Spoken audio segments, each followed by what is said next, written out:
Hey everybody, welcome to Slash Bash, where today I am bringing you another Choosing Beggar Reddit video. If you are new to the channel, then subscribe and click on notifications so you don't miss out on the fun. In our first story, a Choosing Beggar writer tries to take advantage of a writing coach. Let's jump right in. This is my first post, so please excuse the length. I figured it would be interesting to this group, and the Choosing Beggar has quite a history. First of all, some background. I am a specialist writing coach and found this Choosing Beggar during some outreach to find new clients. Let's call him Roberto. When I first found Roberto, he was interested in the work I do and how I could help him with his sci-fi story, but wanted to know more first. I answered his questions, he asked every question under the sun, then he started asking questions he'd already asked or variations of questions, so I started referring him back to my previous answers. He also liked to chat. I did so a bit just to grease the wheels, but he showed no intention to buy and kept on asking questions, so eventually I told him that I was busy and as a business owner didn't have much time to chat. He would hold off for a couple of days, then try to open a chatty convo again, and when I said again that I was busy, took to asking me what I was busy with exactly. Eventually, I had to tell him that this was starting to feel like harassment. Then he actually ordered from me. He booked consultation time at an average of 2 hours per week. He's based on mainland Europe and I'm in the UK, so we're in different time zones. Every time Roberto wanted to book time with me, we would go through the same routine. He would ask me what times worked out for me. I would tell him that the calendar was already blocked out with times I couldn't work, so any time he could see was good. He would suggest a time and ask if it was all right. I would ask if he could see it on his calendar. He would turn the conversation to being about us being in different time zones. I'd refer him back to the calendar for any time zone related questions and said it was a bad idea for me to try to work out time zone differences manually, as I get dyslexic about that. He would continue to ask, "Is this time good then?" a few more times until I'd convince him to just book an arse-bollocking time. My calendar is easy to find. It's prominently displayed on my website, and we were talking on Discord by this point, so he had the option to save the calendar's location using the pin function.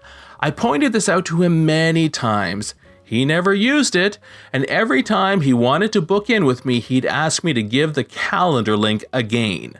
My prices were so low at the time that I couldn't sustain them, so I came up with a way of reducing my workload. I asked any students, such as Roberto, to write guest blog posts of about 1,000 words for my blog that were about any subject that could help with world building. I designed this especially for students, as they invariably specialize in something that they can talk about. He loosely expressed an interest but didn't seem to want to do it. I then adjusted the plan so that you had to write an article if you wanted the low price. Roberto went into panic mode and begged me not to raise my prices because I'm an Italian. He pleaded with me to come up with some kind of deal where he could get it at the original price. I pointed to the guest blog post deal, which he admitted solved the problem, but after several months still hadn't written anything. I nudged him a few times. He insisted that as a fourth-year engineering student, nothing he had learned would be any good for world building. I pointed out that it would be incredibly useful, and he agreed that I was right, but then he said that he knew nothing about engineering anyway.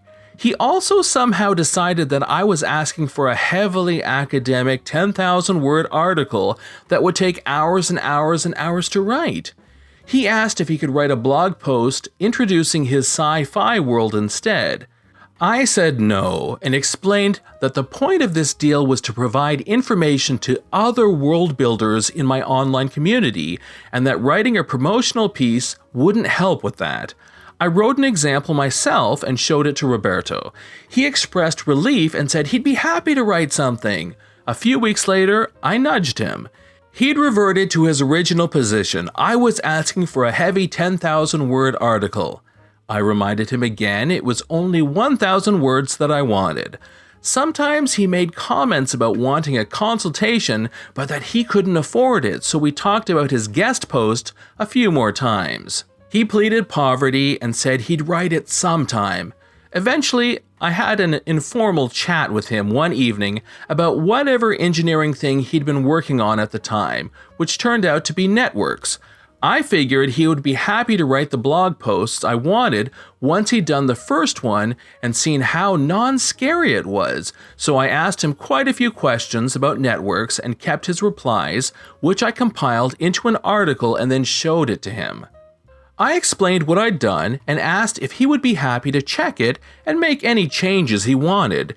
Then I'd be happy to pass that as a guest blog post. He immediately clammed up and said he wasn't sure the information was correct. I repeated that I wouldn't post it without him checking it, but that he had to finish it up to get the discount. I also pointed out to him that I'd already lost most of the benefits to me of the discount deal by spending hours preparing this post, even though the discount deal was supposed to save me time.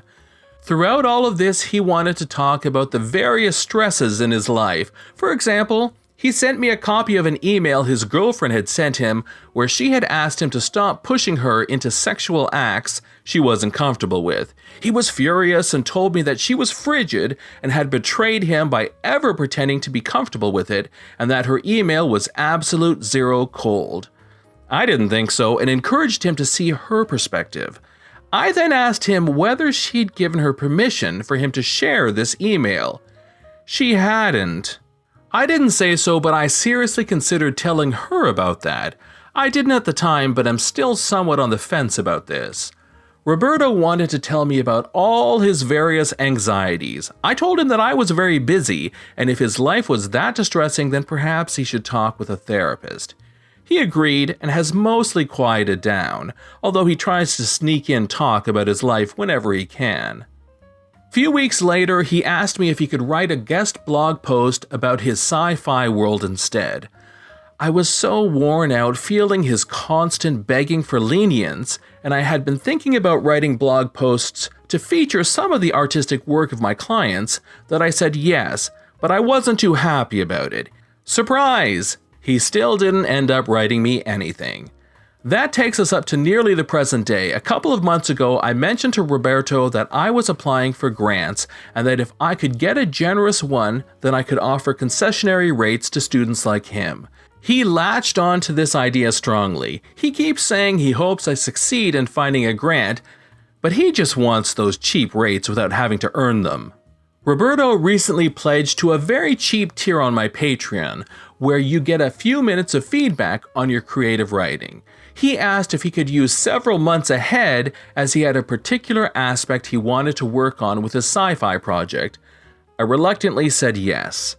We used up 4 months ahead until I said enough was enough, and I wasn't using up any more time he hadn't yet paid for.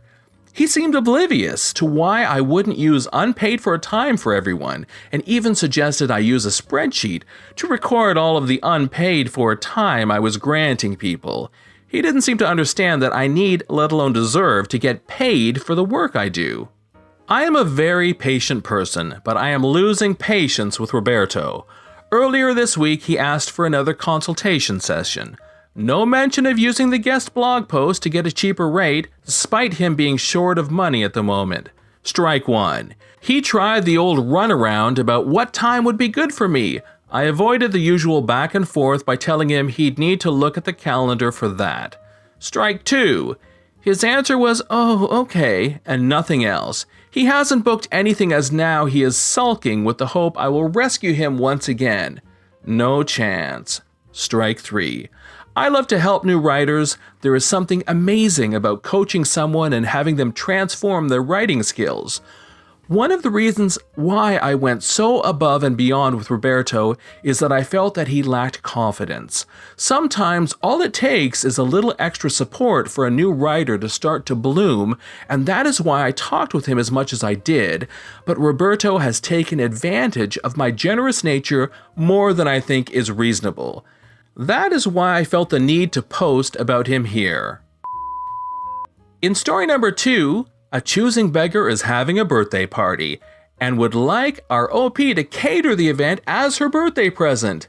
That doesn't mean you are invited to attend, though. This is a story from my girlfriend. She is an extremely good cook due to her upbringing. Her parents taught her how to make meals from an early age. She grew up vegetarian, so she learned how to make simple meals extraordinarily delicious. She lived with a meat-eating roommate for a few years. For about a year, she worked as a chef at an upscale cafe. A friend from college contacted her about catering a large-scale meal for about 10 people at her birthday party.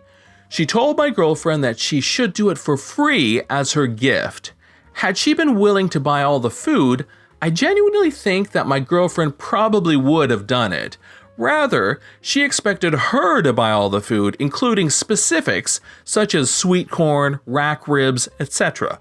And the icing on top of this proverbial cake is that this party for 10 people was her exclusive birthday party, and my girlfriend hadn't made the list.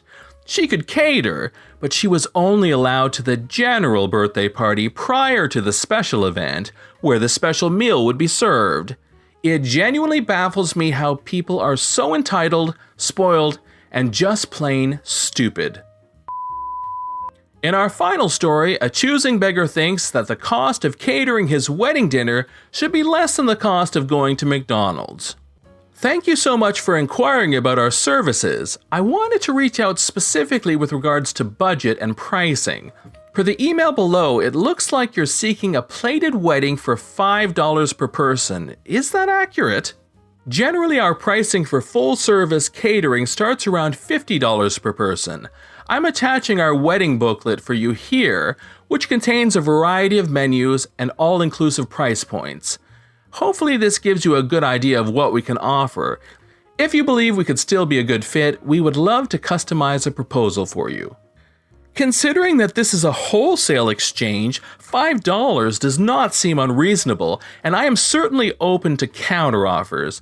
This being said, charging $50 per plate is not only insulting, but outrageous. You and your entire industry should be ashamed of yourselves for charging the same price as a top-of-the-line 5-star restaurant for batch-made food, especially in such a hard economic time such as this one. Shame on you. Am I the only one who thinks that even just ordering a pizza for his wedding would cost more than that? This has been John from Slash Bash. Thanks for watching. If you've enjoyed the video and want to see more of them, then please hit that subscribe button. We'd love for you to drop a like, share it with your friends, and we will see you in the next one.